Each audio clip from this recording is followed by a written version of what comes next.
नमस्कार मेरे प्यारे बच्चों, एक बार फिर से मैं आपका स्वागत करता हूं अपने पसंदीदा प्लेटफॉर्म शुभम क्लासेस पर, जहां पर बच्चों हम लोग पिछली क्लास में जो चैप्टर पढ़े थे उसी का आज नेक्स्ट एक्सरसाइज करने वाले हैं।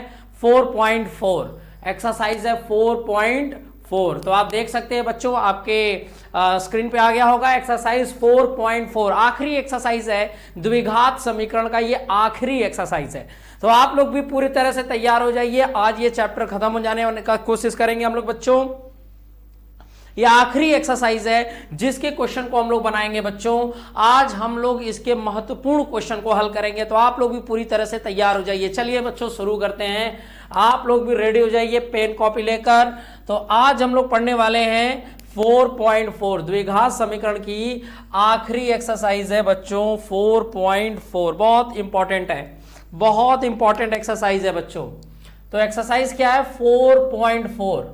4.4 में अगर मैं आपको सवाल बताऊं बच्चों, शुरू करें तो पहला सवाल कहता है कि निम्न द्विघात समीकरण के मूलों की प्रकृति ज्ञात कीजिए, यदि मूलों का अस्तित्व है तो उन्हें भी ज्ञात कीजिए। ध्यान से देखिएगा बच्चों, कह रहा है कि आपके सामने एक द्विघात समीकरण है, द्विघात समीकरण है बच्चों, और कह रहा है कि इसके मूलों की प्रकृति ज्ञात कीजिए, मतलब इसके मूलों का नेचर बताइए, प्रकृति बताइए, जो हम विविक्तकर और विभेदक से पता करते हैं बच्चों। अभी मैं आपको समझाऊंगा। तो ऐसी चर्चा हम लोगों ने कर भी लिया था बच्चों, एक बार हम लोगों ने किया भी था। तो आइए हम लोग करते क्या है, देखते हैं कि क्या करना है हम लोगों को क्या करना है बच्चों इस एक्सरसाइज में। पहले द्विघात समीकरण के मूल पता करने हैं, लेकिन कब? जब उनकी प्रकृति पता चल जाए तब। ये है हमारे पास द्विघात समीकरण, ये है हमारे द्विघात समीकरण। हम पहले इनके मूलों की प्रकृति पता करेंगे, अगर मूलों का अस्तित्व होगा तो मूल ज्ञात करेंगे बच्चों। तो क्या ज्ञात करेंगे? मूल ज्ञात करेंगे। क्या ज्ञात करेंगे बच्चों? मूल ज्ञात करेंगे। आ जाओ, तो चलिए बच्चों शुरू करते हैं। अब आप लोग तो रेडी हैं, पहले से ही पढ़े हैं, मैं थोड़ा सा रिवीजन करा देता हूं बच्चों कि मूलों की प्रकृति क्या होती है बच्चों। अगर आपको ये दिमाग में नहीं आ रहा है मूलों की प्रकृति क्या होती है, तो मैं इसको थोड़ा सा रिवाइज करा देता हूं। जैसे आपको मालूम होगा कि मूलों की प्रकृति का मतलब होता है बच्चों, मूलों की प्रकृति का एक होता है विविक्तकर, यानी जिसको हम बोलते हैं विभेदक। यही है बच्चों b² - 4ac, b² - 4ac, जिसका नाम है विविक्तकर, और इसी को हम विभेदक कहते हैं। यही बच्चों क्या करता है? द्विघात समीकरण के मूलों की प्रकृति बताता है। कैसे बताता है? इधर देखें बच्चों, अगर विविक्तकर का मान निकालेंगे, किसका मान निकालेंगे? विविक्तकर का। अगर विविक्तकर का मान 0 से बड़ा हो जाए, 0 से क्या हो जाए? बड़ा, तो बच्चों जो मूल होंगे वो वास्तविक होंगे। क्या होंगे? वास्तविक होंगे। हमने चर्चा कर लिया है, फिर भी बता दे रहा हूं, वास्तविक होंगे। और दोनों मूल अलग अलग होंगे, दोनों मूल अलग अलग होंगे। जब विभेदक यानी विविक्तकर का मान 0 से बड़ा होगा तो मूल वास्तविक होंगे और दोनों मूल अलग अलग होंगे बच्चों। क्या होंगे? अलग अलग होंगे। अगर बच्चों विभेदक का मान यानी विविक्तकर का मान 0 के बराबर हो जाए, किसके बराबर हो जाए? 0 के बराबर हो जाए, तो भी मूल वास्तविक होंगे। वास्तविक का मतलब हल किया जा सकता है, वास्तविक होंगे, लेकिन इस बार उनके दोनों मूल समान होंगे बच्चों। क्या होंगे? दोनों मूल समान होंगे। कब? जब विभेदक का मान 0 के बराबर होगा। अगला देख लो बच्चों, अगला देख लेते हैं आखिरी। जब विविक्तकर यानी विभेदक का मान 0 से छोटा हो जाए, 0 से छोटा यानी निगेटिव हो जाए, तो इस स्थिति में मूलों की जो प्रकृति होती है वो काल्पनिक होती है बच्चों। क्या होती है? काल्पनिक होती है, मतलब हल किया नहीं जा सकता। काल्पनिक इमेज होगा। क्या होगा? काल्पनिक, इमेजिनरी, काल्पनिक। तो दो स्थितियां वास्तविक हैं और एक स्थिति काल्पनिक है बच्चों। इसमें हल किया जा सकता है मूलों को, इसमें हल किया नहीं जा सकता। तो ये मैंने पिछले वीडियो में भी बताया था, यहां पर मैंने एक बार और रिवीजन करा दिया। अब आते हैं सीधा क्वेश्चन पे, चलते हैं बच्चों, सीधा क्वेश्चन पे आ जाते हैं। ये देखिए, तो हमें पता करना है कि इस द्विघात समीकरण के मूलों की प्रकृति क्या है। तो हम इसको हल करेंगे बच्चों। देखिए कैसे, आइए, मानक समीकरण से तुलना करने पर आ जाओ बच्चों। पहले मानक समीकरण से तुलना करने पर, पहले आप मानक समीकरण से तुलना करेंगे बच्चों। तुलना करने पर, मानक समीकरण से तुलना करने पर क्या है मानक समीकरण? A X square B X plus C बराबर 0। तो ये बच्चों, तो ए का मान क्या आ जाएगा आपको पता है 2, बी का मान क्या आ जाएगा -3 और सी का मान क्या आ जाएगा -5 आ गया। ये हो गया बच्चों। अब हम अपने विविक्तकर यानी विभेदक का मान निकालेंगे। बी स्क्वायर -4ac, इसका मान निकालो बच्चों। तो b की वैल्यू रखो -3 का स्क्वायर, -4a की वैल्यू रख दो 2 और c की वैल्यू रख दो -5। c की वैल्यू सॉल्व करो बच्चों। तो माइनस का स्क्वायर प्लस 3 का स्क्वायर 9, माइनस माइनस हो जाएगा प्लस, 5 चौक 20 दूना 40 और 40 में 9 जोड़ेंगे बच्चों क्या आ जाएगा 49। यानी आपके विभेदक का मान कितना आ गया बच्चों 49 आ गया। कितना आ गया भाई? देखो आपके विभेदक का मान कितना आ गया है 49। कितना आ गया 49। अर्थात क्या मिला बच्चों? अर्थात हम लिख सकते हैं कि इसकी प्रकृति आप यहां पे लिखा सकते हैं बी स्क्वायर -4ac बड़ा है 0 से, है इसका मान 0 से बड़ा है, अतः मूल वास्तविक होंगे। क्या होंगे बच्चों? वास्तविक होंगे। वास्तविक होंगे, मूल वास्तविक होंगे, ये इनकी प्रकृति है। तथा अलग अलग होंगे, तथा अलग अलग होंगे। समझ रहे हैं कि नहीं बच्चों? अलग अलग होंगे। ये हो गया हमारे मूलों की प्रकृति। मूलों की प्रकृति ये देखो, ये हो गया मूलों की प्रकृति। तो आपने पहले उसके मानक समीकरण से तुलना किया, विभेदक का विभेदक यानी विविक्तकर का मान निकाला बच्चों, और विभेदक का मान निकालने के बाद आपने लिख दिया कि इसका मान 0 से बड़ा है, अतः यह वास्तविक है और इसके मूल अलग अलग है। अब कहता है कि अगर इसका अस्तित्व है, अगर ये वास्तविक है, तो जरा इसको हल करो। तो हल करने के लिए विधि है आपके पास, गुणनखंड विधि है, पूर्ण वर्ग विधि है, सूत्र विधि है, बहुत सारी विधि है बच्चों। अब बहुत सारी विधि से इसको लगा सकते हैं। क्या कहते हैं, समझ में आ रही कि नहीं बात? हम इसको चाहे तो गुणनखंड विधि से लगा दे, हम इसको चाहे तो पूर्ण वर्ग विधि से लगा दे, हम इसको चाहे तो सूत्र विधि से लगा दे बच्चों। ठीक है, तो आज हम लोग सूत्र विधि का भी इस्तेमाल कर लेते हैं। काफी पिछले कुछ वीडियो से हम लोग गुणनखंड विधि लगातार पढ़ रहे हैं बच्चों, तो आज हम लोग हर सवाल में अलग अलग विधि लगाएंगे। किसी में सूत्र विधि, किसी में गुणनखंड विधि, किसी में पूर्ण वर्ग विधि, जिससे आपका बराबर अभ्यास बना रहे। तो हम सूत्र विधि से लगाने की कोशिश करते हैं बच्चों। कौन सी विधि से? सूत्र विधि से। किस विधि से हम लोग लगाएंगे बच्चों? सूत्र विधि से। तो आ जाओ, ये आपने नोट कर लिया ना बच्चों, इसको देख लीजिएगा, आप समझ लीजिएगा, वीडियो को रोककर ये नोट्स बना लीजिएगा। अब हम लोग चलते हैं, इसको सूत्र विधि से हल करेंगे, क्योंकि इसका अस्तित्व है बच्चों, इसे हल किया जा सकता है। तो आइए, आपने ये समझ लिया होगा, किसी प्रकार की कोई दिक्कत नहीं। तो आइए हम इसको सूत्र विधि से हल करते हैं बच्चों। सूत्र विधि से हल करने के लिए बच्चों, अगर मैं इसको हल करूं तो आपको सूत्र विधि से अगर हल करना है, सूत्र विधि,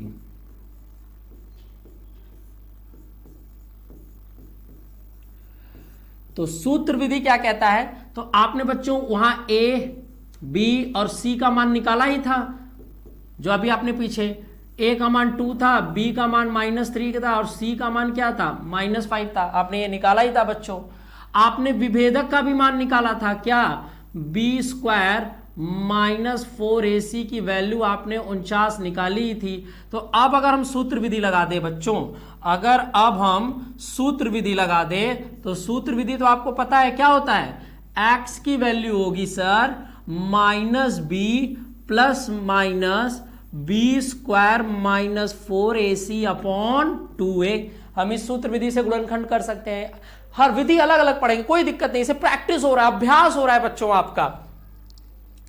x बराबर b की वैल्यू देखो -3, तो यहां फॉर्मूले का माइनस और -3 प्लस माइनस रूट, विभेदक का मान देखो आपने पहले ही निकाल रखा है बच्चों, कितना 49, और यहां हो जाएगा 2, a की वैल्यू भी देखो कितना है 2, बहुत अच्छे।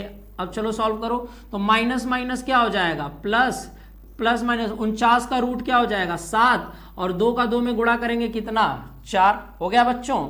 अब हम x की वैल्यू कैसे लिखेंगे, x की वैल्यू एक बार प्लस साइन ले लेना, तो 3 + 7 बटे 4, 7 3 10, 7 3 कितना हो जाएगा बच्चों 10, और नीचे हो जाएगा 4, काट दो, 2 दूनी 4, 2 पचे 10, 5 बटे 2, एक मान आ गया।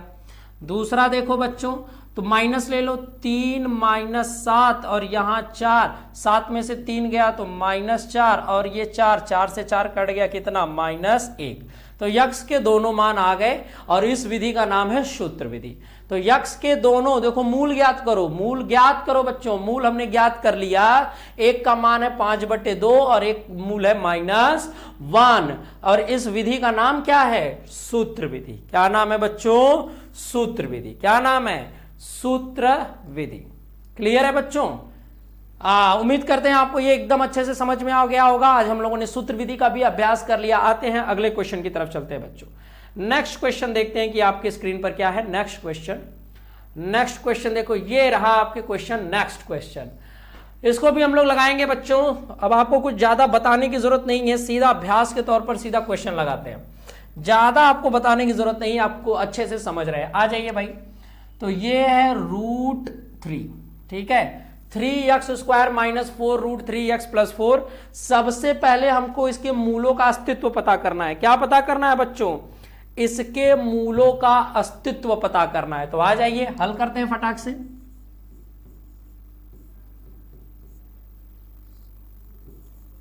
मानक समीकरण से तुलना कर लो बच्चों, मानक समीकरण से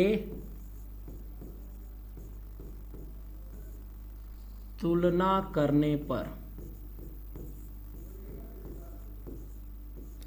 मानक समीकरण से तुलना करने पर, तो मानक समीकरण क्या है बच्चों आपका, ax² bx + c = 0।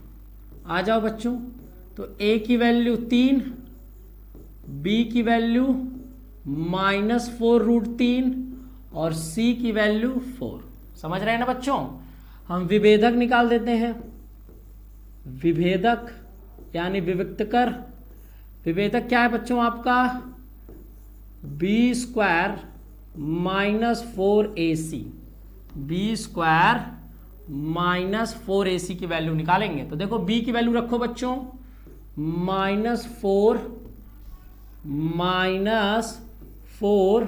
√3 का स्क्वायर -4, a की वैल्यू क्या है बच्चों 3, c की वैल्यू क्या है बच्चों 4।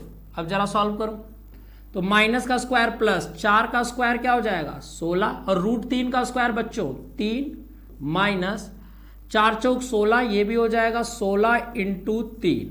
अब देखो बच्चों 16 × 3 = 48 माइनस 16 × 3 = 48, 48 में से 48 गया तो कितना आ गया 0।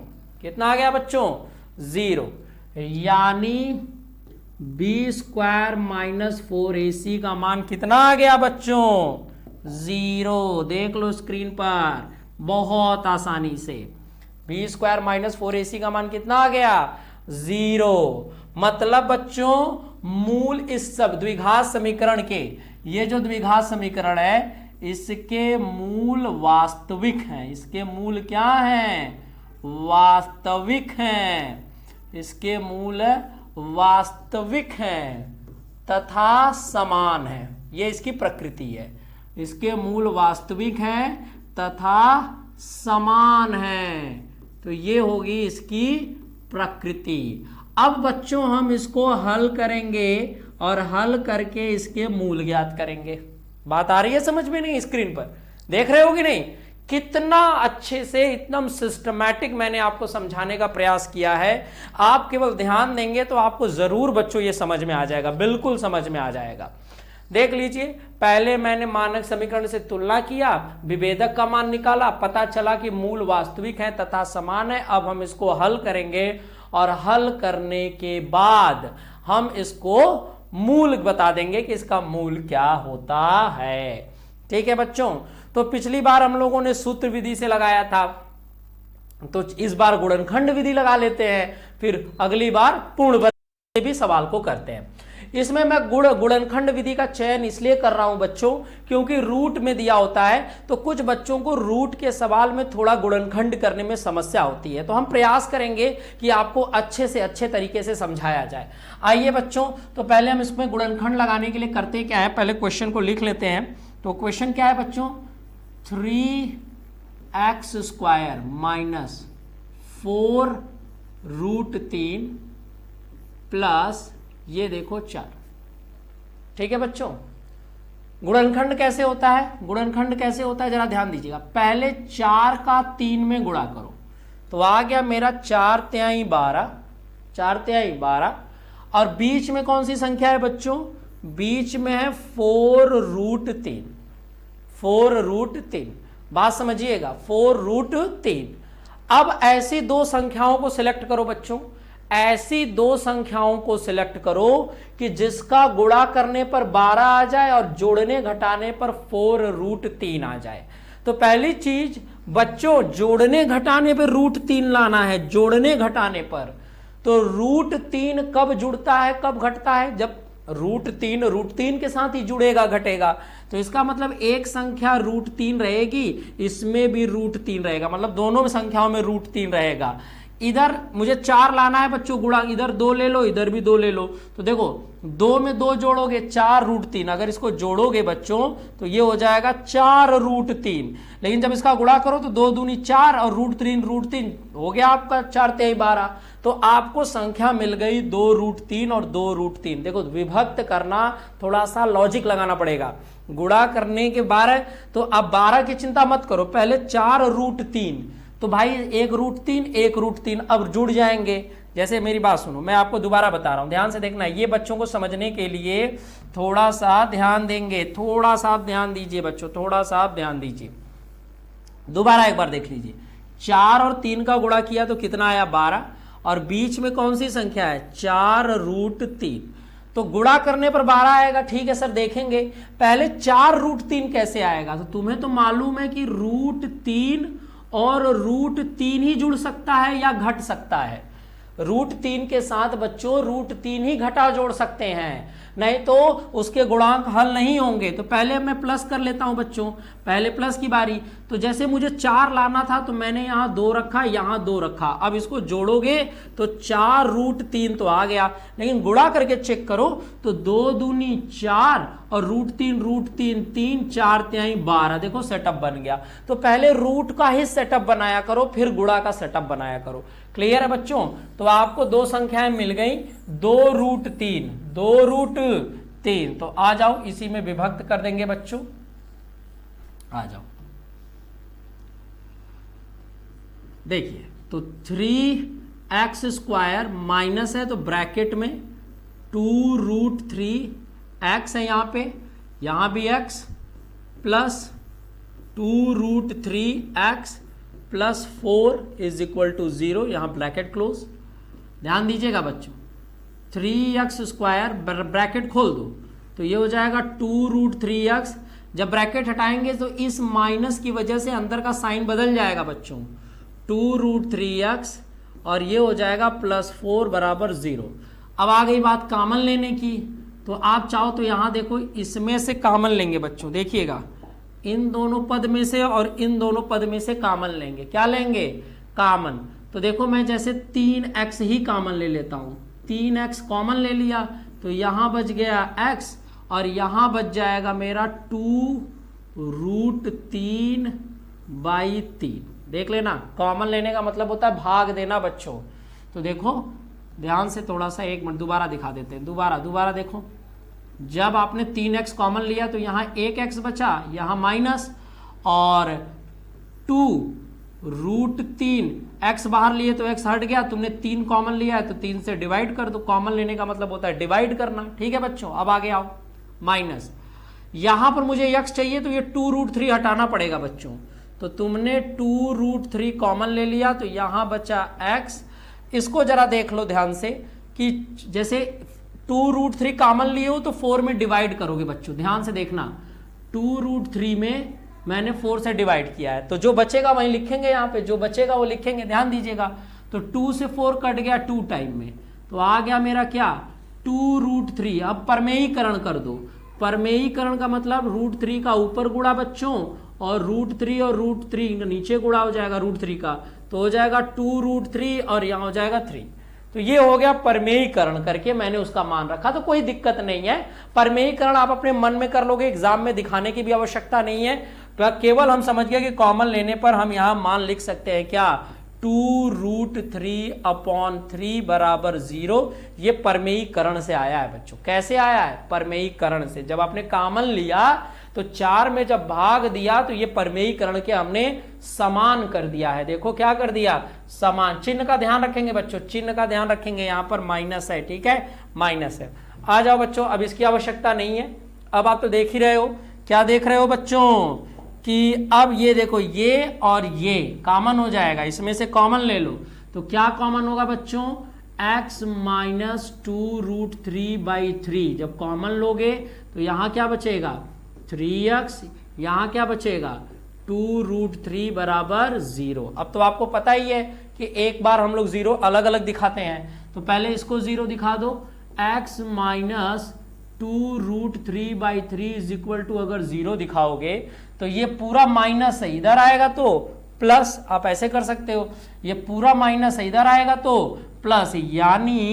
यानी कि बच्चों x की वैल्यू आ जाएगी 2√3/3। ध्यान से देख लो, देख रहे हो बच्चों, ये आ गया तुम्हारे x का पहला वैल्यू। ये इसके साथ अब इसको भी 0 दिखा दो बच्चों, तो ये हो जाएगा 3x माइनस 2√3 बराबर 0। ये इधर आ जाएगा तो 3x, ये माइनस है तो इधर प्लस हो जाएगा, और x ये 3 इधर मल्टीप्लाई में तो इधर आएगा, तो डिवाइड में x का दूसरा मान आ गया। x का दूसरा मान आ गया। दिखाई दे रहा है बच्चों आपको? एक सेकंड में देख लूं स्क्रीन पे, दिखाई दे रहा है कि नहीं सभी बच्चों को? या बिल्कुल बिल्कुल एकदम साफ साफ दिख रहा है बच्चों, एकदम साफ साफ, कोई दिक्कत नहीं है, आप देख सकते हैं। क्लियर है? तो आपको मैंने जानबूझ के इसमें गुणनखंड विधि लगाई क्योंकि बच्चों को ये रूट वाले सवाल में थोड़ी समस्या होती है। तो अगर मैंने पूरा प्रयास किया है कि आपको अच्छे से समझाया जाए, आप वीडियो को एक बार देख के 2 बार देख के आराम से समझ सकते हैं। किसी प्रकार की अगर कोई दिक्कत होगी तो आप कमेंट कर सकते हैं। क्लियर है बच्चों? आपको 2-3 जगह बस ध्यान देना है। यहां पर इसका पेयर बनाना और कॉमन लेते समय थोड़ा ध्यान दीजिएगा, बस कॉमन लेते समय ध्यान दीजिएगा तो आपसे किसी प्रकार की कोई त्रुटि नहीं होगी। क्लियर है बच्चों? ये आगे इसके दोनों शून्यक, दोनों मूल आ गए और दोनों मूल समान है। देखो तुमने लिखा है कि दोनों मूल समान है, देखो ये और ये दोनों मूल क्या है, समान है। दोनों मूल क्या है बच्चों, समान है। चलिए अगले क्वेश्चन की तरफ चलते हैं बच्चों। अगला क्वेश्चन देख लेते हैं हम लोग कि अगला क्वेश्चन आपके स्क्रीन पे क्या है। अगला क्वेश्चन देखते हैं, ये रहा अगला क्वेश्चन। आ गया आपके स्क्रीन पर अगला क्वेश्चन। बेजोड़ क्वेश्चन हम लोग लगा रहे हैं भाई, फटाफट, एकदम आसान तरीके से, बिल्कुल पढ़ा लिखा है, सब आपने पढ़ा है। आपने कई वीडियो, पिछला वीडियो अगर आपने देखा है तो सारे क्वेश्चन आपको आ रहे होंगे। अगर आप वीडियो पीछे का नहीं देख रहे हैं बच्चों तो फिर आपको थोड़ी दिक्कत होगी।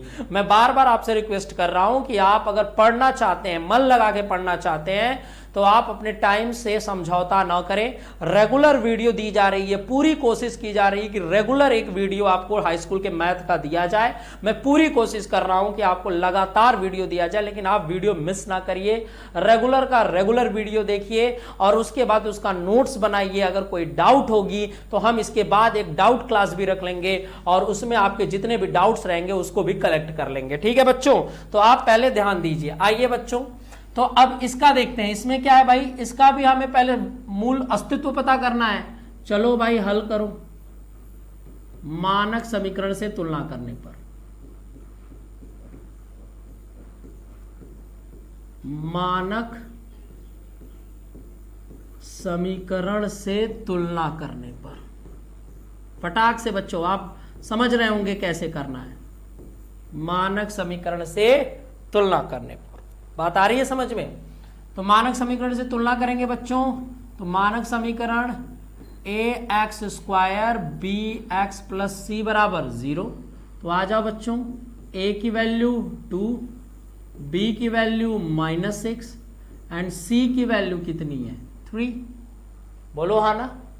विभेदक निकालेंगे बच्चों, हम विभेदक का मान निकालेंगे। विभेदक, तो विभेदक क्या होता है बच्चों? b² - 4ac क्या होता है? 4ac। चलो भाई हल करो। तो b की वैल्यू रखो बच्चों, b की वैल्यू अगर आप चाहो तो यहीं पर रख लो, इसके नीचे ही हल करो। b की वैल्यू रखो -6 का स्क्वायर -4 -3 -2। ठीक है बच्चों। तो माइनस का स्क्वायर प्लस 6 का स्क्वायर कितना हो जाएगा? 36 माइनस, इधर देखो 4 3 12, 12 दूनी 24। देख रहे हो? अब आ जाओ बच्ची, 36 में से 24 को घटा दो तो 6 में से 4 गया 2 और 3 में से 2 गया 1, कितना आ गया? 12। देख, तो इसका मतलब विभेदक का जो मान आया है वो 0 से बड़ा है, मतलब b² - 4ac greater than 0। b² - 4ac is greater than 0, मतलब इस द्विघात समीकरण के मूल क्या है बच्चों? वास्तविक है। इसके मूल क्या है? वास्तविक तथा अलग अलग है, तथा अलग अलग है।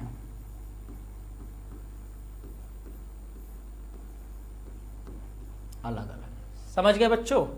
मैंने यहां इसकी प्रकृति लिख दी, ये इसकी प्रकृति है, ये इसकी क्या है? प्रकृति है। आप चाहो तो नीचे लाइन में लिख सकते हैं। अब भाई प्रकृति है तो हम इसको हल करेंगे भाई। तो अब हम लोग जिस विधि का इस्तेमाल करेंगे वो पूर्ण वर्ग विधि है। आ जाओ बच्चों, अब इसको हल करने के लिए हम जिस विधि का अब इस्तेमाल करने वाले हैं वो पूर्ण वर्ग विधि है। पहले हम लोगों ने सूत्र विधि लगा ली, अब हम लोग गुणनखंड विधि लगाएंगे, अब इसके बाद हम लोग पूर्ण वर्ग विधि लगाने वाले हैं। तो आ जाओ बच्चों, तो पूर्ण वर्ग विधि लगाने पर मैं लिख दे रहा हूं कि किस विधि से है? पूर्ण वर्ग विधि। आ जाओ बच्चों, पूर्ण वर्ग विधि कैसे होता है बच्चों? सर पहले इसका गुणांक 2 को हटा दीजिए, तो सभी पदों में 2 से भाग करने पर, सभी पदों में 2 से भाग करने पर, देख लो बच्चों, सभी पदों में 2 से भाग करने पर, तो 0 में 2 से भाग करोगे तो 0 ही आएगा, लेकिन लिख देते हैं, ठीक है। सभी पदों में 2 से भाग करने पर, चाहो तो आप यहां लिख देना, सभी पदों में 2 से भाग देने पर, सभी पदों में 2 से भाग देने पर। चलो बच्चों कर लेते हैं, क्या करना है देखिए, देखिए एकदम आराम से। 2 से 2 कट गया, 2 से इसको काटा 3 बार में कट गया, ये कटेगा नहीं, 2 से 0, तो बचा क्या? यहां पर आप देख लीजिए क्या बचा बच्चों, यहां बचा x² माइनस ये हो गया 3x और यहां हो गया 3/2 और यहां क्या हो गया 0। अब आप क्या करते हो, इस वाले आखिरी पद को जिसमें चर नहीं है उसको पंचांतर करते हो, देख लो, याद करो, ये सब मैंने पढ़ाया है। -3x ये पंचांतर करके इधर लाओगे तो -3/2 आया बच्चों। अब क्या करते हैं, तो अब हम इसका गुणांक लेते हैं। इसका गुणांक कितना है? 3। इसका गुणांक क्या है? 3। हम x का गुणांक लेंगे, x के गुणांक का आधा करेंगे और आधा करके स्क्वायर करेंगे और एक बार जोड़ेंगे और एक बार घटाएंगे। याद आया? एक बार जोड़ेंगे और एक बार घटाएंगे बच्चों, याद करिए ये पूर्ण वर्ग विधि है, इसीलिए मैं मालूम था कि तुम रिवीजन नहीं करोगे आप बच्चों तो भूल जाओगे, इसीलिए मैंने ही अपना दायित्व समझा और मुझे लगा कि मुझे सारी विधि एक बार फिर से बतानी चाहिए। तो इसीलिए बच्चों आज के सारे सवाल मैं अलग अलग विधियों से कर रहा हूं, कोई पूर्ण वर्ग विधि से, कोई गुणनखंड विधि से, कोई सूत्र विधि से, जिससे आपका रिवाइज भी होता चले और पूरी तैयारी होती चले। बच्चों आ जाइए, तो आपने क्या किया बच्चों, यक्स का गुणांक लिया बिना चिन्ह, चिन्ह मत लेना, वैसे भी स्क्वायर करोगे बच्चों तो चाहे माइनस लो चाहे प्लस लो कोई फर्क नहीं पड़ेगा, तो चिन्ह लोगे तो भी कोई फर्क नहीं, चिन्ह नहीं लोगे तो भी कोई फर्क नहीं, क्योंकि स्क्वायर करना है। तो 3 का स्क्वायर, पहले 3 लेंगे उसका आधा करेंगे और उसका स्क्वायर करके बच्चों एक बार जोड़ेंगे और एक बार घटाएंगे, तो -3x प्लस ये 3/2 का क्या हो जाएगा स्क्वायर, और यहां माइनस एक बार घटा दो क्या 3/2 का स्क्वायर, और यहां क्या बच गया -3/2। समझ गए कैसे किया, इस x का गुणांक लो और x के गुणांक का आधा करो और एक बार स्क्वायर करके एक बार जोड़ दो और एक बार घटा दो। देखो मैंने कर दिया, एक बार जोड़ दिया है और एक बार घटा दिया। यहां पे देखना बच्चों, एक बार मैंने यहां पे जोड़ दिया है और एक बार मैंने घटा दिया है। अगर आप यहां से ध्यान से देखो तो ये फॉर्मूला है, स्क्वायर है, होल स्क्वायर किसका, तो आपको मैं मदद के लिए बता दूं x माइनस 3/2 का ये होल स्क्वायर है। ठीक है बच्चों, माइनस, अब इसको देख लो तो 3 का स्क्वायर 9 और 2 का स्क्वायर 4 और ये हो जाएगा -3/2। आ जाओ बच्चों, अब इधर हल करो तो ये माइनस इधर उड़ के आएगा तो प्लस हो जाएगा, ध्यान से देखिएगा। अब यहां से मैं यहां कर रहा हूं बच्चों, अब यहां देखिएगा, इसको लिख लो तो x माइनस 3/2 का होल स्क्वायर बराबर, ये इधर आ जाएगा तो -3/2 और ये जब इधर आ जाएगा तो हो जाएगा 9/4। इसको हल करो बच्चों तो x माइनस 3/2 का होल स्क्वायर, जब तुम इसको हल करोगे ना बच्चों तिर्यक गुणा करके, तो देखो 4×3 12, या फिर तुम इसमें ही 2 का गुणा कर दो 6 और 4, तो 9 में से 6 गया तो ये आ जाएगा बच्चों 3/4। क्या आ जाएगा 3/4। अब देखो ये आ जाएगा, क्या आ जाएगा ये 3/4। नहीं भाई देख लेना, जैसे मैंने क्या किया 2 का गुणा ऊपर कर दिया 2 का गुणा नीचे, तो 2×3 6 2×2 4, हर बराबर हो गए तो 9 में से 6 गया 3। अब ये स्क्वायर इधर आएगा बच्चों तो स्क्वायर रूट हो जाएगा, यानी √3/4, √3/4। समझ गए, देखो स्टेप बाय स्टेप है एकदम, बस सिंप्लीफिकेशन है। अब इस स्टेप को मैं ऊपर कर दे रहा हूं बच्चों, आपने ये नोट कर लिया होगा, आप इसको वीडियो को रोक कर नोट कर लीजिएगा, मैं यहां पे कर दे रहा हूं। देखिए तो अब ये जो -3 है बच्चों, ध्यान दीजिएगा, अब आप ध्यान दीजिएगा, ये जो है अब इस साइड आएगा, तो अब हमको याद रखना जो हम स्क्वायर रूट अभी हल कर देते हैं या इसको इधर लेकर आते हैं, तो पहले स्क्वायर रूट हल करना है तो स्क्वायर रूट को हल कर दो, ये स्क्वायर रूट हल कर दो। तो देखो x माइनस, व्हाइट वाला कलर लेते हैं बच्चों, दिखाई देगा आपको थोड़ा, इधर आ जाओ, x माइनस 3/2, तो देखो √3 की वैल्यू √3 ही होगी, लेकिन 4 की वैल्यू 2 हो जाएगी और रूट हमेशा प्लस माइनस में लिखते हैं। ठीक है बच्चों, अब ये इधर आ जाएगा तो x की वैल्यू प्लस माइनस √3/2, ये माइनस उड़ के इधर सारे आएंगे तो प्लस में 3/2। अब तुम एक बार माइनस वैल्यू लिख के लिख देना और एक बार प्लस, देखो अगर प्लस लिखोगे तो √3/2 बीच में प्लस 3/2 हो गया, तो यानी x की वैल्यू होगी √3 प्लस 3/2, और x जब तुम माइनस लेकर लिखोगे बच्चों तो -√3 प्लस 3/2, तो अब दोनों का हर बराबर है, तो बराबर हर है तो तुम इसको हटा के एक हर लिख दो, कोई दिक्कत नहीं है, जगह नहीं है तो मैं एक ही बार में लिख देता हूं, जुड़ जाएगा 2। आ गए बच्चों इसके दोनों शून्य, दोनों जीरोज आ गए। तो आप जरा इसको देख लीजिए, क्लियर है, आप इसको देख लीजिए, तुरंत देख लीजिए बच्चों, एकदम आसान तरीके से मैंने बताया। मैं भी थोड़ा स्क्रीन देखूं कि सारे दिख रहे हैं कि नहीं बच्चों आप लोगों को, स्क्रीन पर 1 मिनट देख लेता हूं। हाँ बिल्कुल बिल्कुल एकदम साफ अच्छे से पूरे स्क्रीन पे दिखाई दे रहा है बच्चों, कोई दिक्कत नहीं है, कोई दिक्कत नहीं है, कोई दिक्कत नहीं है। तो ये लास्ट वाला स्टेप आप देख लेना बच्चों, जैसे ये हर बराबर था तो मैंने एक साथ ही लिख दिया, तो यहां भी हर अलग अलग था तो मुझे जगह नहीं मिला तो मैंने एक साथ ही लिख दिया। ठीक है बच्चों, तो मैंने आपको ये समझा दिया, क्लियर है? मैंने देख लिया स्क्रीन पर साफ साफ सब कुछ दिखाई दे रहा है बच्चों। ओके ओके, तो क्लियर है? अब आपको ये क्लियर हो गया होगा। तो आज हम लोगों ने देखा पूरा चैप्टर ही रिवाइज कर डाला कितना अच्छे से। मैंने मूलों की प्रकृति भी आज बता दी, पूर्ण वर्ग विधि भी बता दी, गुणनखंड विधि भी बता दी, सूत्र विधि भी बता दी। अगर आज का भी वीडियो तुम समझ लेते हो बच्चों तो इस पूरे चैप्टर का निचोड़ आप समझ गए। अगर आज का भी वीडियो आपने एक बार, दो बार, तीन बार देख लिया, अच्छे से देख लिया, तो आज पूरे चैप्टर का निचोड़ आपको समझ में आ गया। चलिए बच्चों चलते हैं नेक्स्ट क्वेश्चन की तरफ। आ जाइए, आपके सब नेक्स्ट क्वेश्चन देख लीजिए, ये रहा। अब ऐसे क्वेश्चन हमें बनाने हैं, एक सेकंड के लिए देख लीजिए, बहुत मजेदार क्वेश्चन है बच्चों, बहुत मजेदार क्वेश्चन है।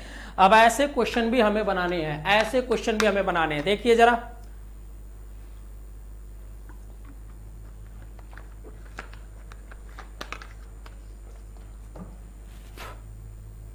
आया बच्चों? ऐसे क्वेश्चन भी हम लोग को बना के दिखाने हैं। क्या कह रहा है कि निम्नलिखित प्रत्येक द्विघात समीकरण में, निम्नलिखित प्रत्येक द्विघात समीकरण में k का मान ज्ञात करना है। किसका मान ज्ञात करना है बच्चों? k का मान ज्ञात करना है, k का, एक सेकेंड, k का मान ज्ञात करना है, k का ऐसा मान ज्ञात कीजिए कि इसके दोनों मूल बराबर हो, दोनों मूल बराबर हो। देखिए बच्चों, k का मान बताना है, किसका मान आपको बताना है? k का मान बताना है, और ऐसा मान बताना है जिसके दोनों मूल आपस में क्या हो जाएं? बराबर हो जाए। बहुत मजेदार क्वेश्चन है बच्चों, बहुत मजेदार। तो आ जाइए मैं समझाता हूं कैसे। मतलब k का मान बताना है, k का, और ऐसा मान किसके मूल बराबर हो जाए। ये बच्चों, मेरे प्यारे बच्चों, मूल कब बराबर होते थे? जब आप कहोगे कि सर जब विभेदक का मान, जब विभेदक का मान 0 के बराबर हो जाए तब समीकरण के मूल बराबर होते हैं। यही मैंने सिखाया है ना कि जब विभेदक का मान, समीकरण विभेदक का मान 0 के बराबर हो जाए तो समीकरण का मूल बराबर होता है। तो आ जाओ बच्चों, तब क्या, कोई बात नहीं है, हम आराम से कर सकते हैं। आ जाइए, शुरू करें बच्चों। तो आप देख सकते हैं कि कैसे करना है। विभेदक का मान जब 0 के बराबर होगा तभी मूल बराबर होगा। तो इसको कैसे हल करेंगे? आइए देखिए, पहले मानक समीकरण से तुलना कर दो बच्चों। मानक समीकरण से तुलना करने पर, तुलना करने पर, ए बच्चों मानक समीकरण क्या है? ax² bx + c = 0, ये आपको आता ही है। तो a = 2, b = k और c = 3। ठीक है भाई, यही है। ए बच्चों, अब बोल रहा है कि समीकरण के मूल बराबर होंगे, तो आप लिखेंगे समीकरण के मूल कब बराबर होते हैं? जब विभेदक का मान 0 के बराबर होता है। विभेदक बराबर 0 तो समीकरण के मूल बराबर होते हैं। तो यहां पर मैं लिख देता हूं, यहां पर समीकरण के मूल कब बराबर होते हैं? जब विभेदक, विभेदक अर्थात विविक्त कर, यानी b² - 4ac = 0 हो तो समीकरण के मूल बराबर होते हैं। समीकरण के मूल बराबर होते हैं बच्चों, ऐसे ब्रैकेट में मैंने लिख दिया, ये शर्त है, बराबर होते हैं। ये आपको भी पता है कि जब विभेदक का मान 0 के बराबर होता है तो समीकरण के मूल बराबर होते हैं। तो आ जाओ बच्चों, हम शुरू हो जाते हैं। b की वैल्यू देखो दिख रहा होगा, b की वैल्यू क्या दिख रही है आपको? k² - 4, a की वैल्यू क्या दिख रही है? 2, c की वैल्यू क्या दिख रही है स्क्रीन पे? 3 = 0। अब इधर देखो बच्चों, k², 4 दूनी 8, 8 त्रिक 24 बराबर कितना? 0। देखो 4 ते 12 दूना 24। अब इधर देखो बच्चों, k², ये -24 इधर आ जाएगा तो +24, क्या हो जाएगा बच्चों? +24। और अगर हम k ये स्क्वायर हटाएंगे तो ये रूट में आ जाएगा 24, क्या हो जाएगा? 24। और 24 का स्क्वायर रूट अगर आप निकालना चाहते हो, 24 का स्क्वायर रूट निकालना चाहते हो बच्चों, तो ये हो जाएगा 2√6 प्लस माइनस में, ये आपको पता होगा 24 का स्क्वायर रूट क्या होता है 2√6। आप ऐसे कर सकते हैं ना, 24 का 2 से काटा 12, फिर 2 से काटा 6, फिर 2 से काटा 3, फिर 3 से काटा 1, तो 2 का पेयर बाहर हो गया, 2 3 6 आ गया बाहर, तो 2√6। मतलब बच्चों इस k का मान तुम क्या रखोगे, प्लस में 2√6 रखो या माइनस में 2√6 रखो इस k का मान, तब इस समीकरण के मूल बराबर होंगे। आ गया बच्चों, इस स्थिति में समीकरण के मूल क्या होंगे, बराबर होंगे। इस स्थिति में समीकरण के मूल क्या होंगे बच्चों, बिल्कुल बराबर होंगे। क्लियर हो रहा है, क्लियर हो रहा है कि नहीं बच्चों? मुझे तो आशा है कि आपको बिल्कुल समझ में आ रहा होगा। बहुत आसान तरीके से मैंने बताया कि किसी भी, जैसे इसने बोला k का मान बताओ, तो मैंने बता दिया कि k कब बराबर होता है, मूल कब बराबर होते हैं, जब विभेदक का मान 0 होगा। तो मैंने मानक समीकरण से तुलना करके a b c का मान निकाला, विभेदक में रखा बच्चों, और केवल सिंप्लीफिकेशन करके मैंने बता दिया कि k का मान एक बार प्लस में रख सकते हो 2√6 और एक बार माइनस में 2√6 रख सकते हो, तब जाकर इसके मूल बराबर होंगे। तो ये है राइटिंग स्किल, आपको ऐसे ही बोर्ड एग्जाम में भी करना है बच्चों। तो मुझे पूरी उम्मीद है कि आपको बहुत अच्छे मार्क्स मिल जाएंगे। तो आप लिखावट पे भी भरपूर ध्यान दें, केवल ये ना सोचें कि सवाल मेरे मन में आ गया, मन में आ गया बहुत अच्छी बात है, आपने सीख लिया बहुत अच्छी बात है, लेकिन उसको प्रेजेंट करना, उसको समझाना, उसको लिखने का भी तरीका जरूर देखा करें। गणित में कभी कभी आता हुआ सवाल भी लिखने का तरीका उचित नहीं होता तो हमें नंबर कम कम मिलते हैं। लेकिन अगर आपको गणित का सवाल आ भी रहा है और लिखने का तरीका बहुत बढ़िया है तो आपको पूरे मार्क्स मिलेंगे। लाइक दिस, आप अगर ऐसे करेंगे तो आपको पूरे मार्क्स मिलने के चांस है। क्या कहते हो बच्चों, समझ में आ रहा है, समझ में आ रहा है कि नहीं आ रहा है बच्चों? मैं उम्मीद करता हूं कि आपको समझ में बिल्कुल आ रहा होगा, बिल्कुल समझ में आ रहा होगा बच्चों। क्या कहते हो, क्लियर है? आते हैं नेक्स्ट क्वेश्चन की तरफ। तो क्लियर है, तो अगला क्वेश्चन भी देख लेते हैं। ये रहा आपके स्क्रीन पे अगला क्वेश्चन, अगला क्वेश्चन देख लीजिए। ये रहा आपके स्क्रीन पे अगला क्वेश्चन, ये रहा मजेदार क्वेश्चन, एकदम मजेदार क्वेश्चन। फिर वही चीज है, क्या कह रहा है कि k का मान बताना है, इसमें भी बच्चों k का मान बताना है, और मूल क्या होंगे, बराबर होंगे। मूल क्या होंगे, बराबर होंगे। तो अभी आपको बताया गया था कि मूल बराबर कैसे होंगे बच्चों, अभी आपको बताया गया था। तो आ जाओ पहले हल करते हैं। मानक समीकरण से तुलना करने पर,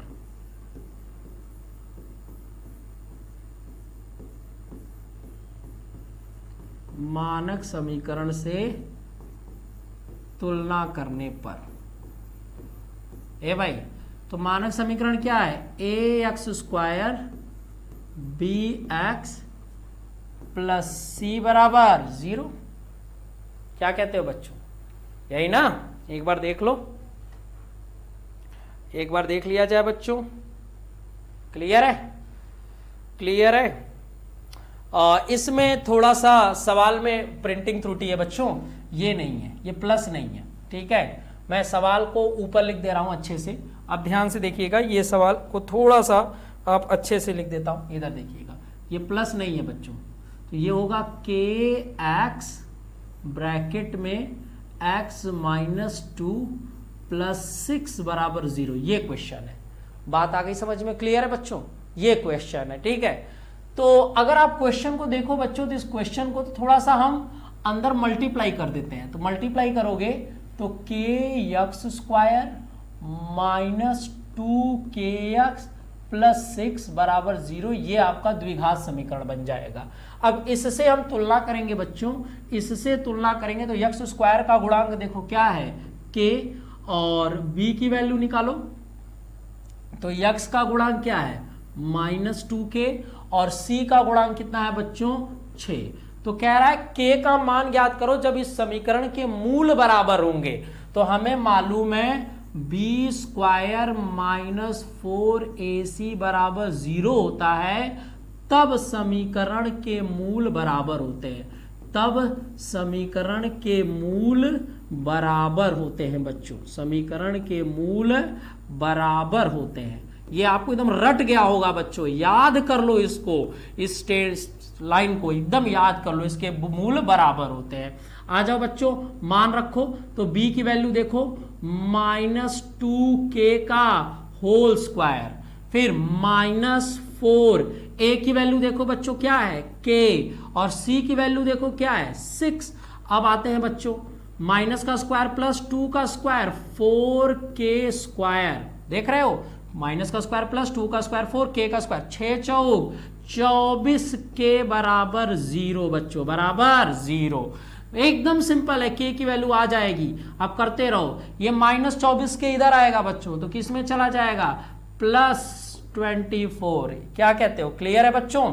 अब इधर देखो, अब तुम अगर ध्यान से देखो बच्चों, तो अगर आपको मैं दिखाऊं तो ये k और इसमें से एक k कट जाएगा। देखो यहां पर x की डिग्री 1 है, यहां 2 है, तो एक k से एक k कट जाएगा, यहां बच जाएगा k और यहां बच जाएगा 24। अब आगे देखो बच्चों, 4k बराबर 24, 4 इधर मल्टीप्लाई में है तो इधर आएगा तो डिवाइड में, और 4 से 24 कट गया तो k की वैल्यू 6। मतलब तुम अगर इस सवाल में k की वैल्यू 6 रखोगे, इसमें k की वैल्यू 6 रखोगे, तो इस समीकरण के मूल बराबर हो जाएंगे। इस समीकरण के मूल क्या हो जाएंगे बच्चों, बराबर हो जाएंगे। क्लियर है, क्लियर है कि नहीं, देख लो बच्चों, एकदम क्लियर होना चाहिए। मैं स्क्रीन पे भी देख लेता हूं सब सही है कि नहीं, दिख रहा है कि नहीं आप लोग को, बिल्कुल बिल्कुल बच्चों एकदम क्लियर है। तो आज हमको बहुत मजा आया बच्चों, आज आप लोगों को भी उम्मीद करते हैं कि काफी आनंद आया होगा, आज पढ़ने में मजा आ गया होगा बच्चों। तो आप इन सारे प्रैक्टिस करें, इनको नोट्स बना लें, इनको याद कर ले बच्चों। जैसे ही चैप्टर खत्म होगा द्विघात समीकरण, हम एक वीडियो लेकर आएंगे जिसमें यूपी बोर्ड के प्रीवियस 5 साल में जितने भी द्विघात समीकरण के सवाल हैं उनको 1 वीडियो में कराने की कोशिश करेंगे, जिससे आप इस चैप्टर को एकदम अच्छे से तैयार कर लें, कोई कमी ना रह जाए, और इसका एग्जाम में आना 100% तय है, इससे मार्क्स आते हैं बच्चों। तो एक वीडियो में हम प्रीवियस क्वेश्चन भी देखेंगे कि जो प्रीवियस क्वेश्चन में बोर्ड एग्जाम में आए हैं, हम एक वीडियो में उसको लाकर दिखाएंगे, आपको कराएंगे क्या हम कर पा रहे हैं कि नहीं कर पा रहे हैं। पहले ये एक्सरसाइज खत्म हो जाएगी अगले वीडियो में बच्चों। आज के लिए बस इतना ही करेंगे बच्चों। उम्मीद करते हैं कि आपको बहुत अच्छा लग रहा होगा, समझ में भी आ रहा होगा। अगर आप संतुष्ट हैं बच्चों, तो अगर आपको क्लियर हो रहा है सब कुछ, तो प्लीज वीडियो को लाइक शेयर जरूर किया करिए। कम से कम लाइक बटन तो दबा बताया करिए कि लाइक कर दिया करिए, जिससे आइडिया लगे कि भाई बच्चों को समझ में आ रहा है कि नहीं। चलिए बच्चों, तो आज के लिए बस इतना ही। अब अगले वीडियो में मिलेंगे, तब तक के लिए नमस्कार। मेहनत करिए, आगे बढ़िए।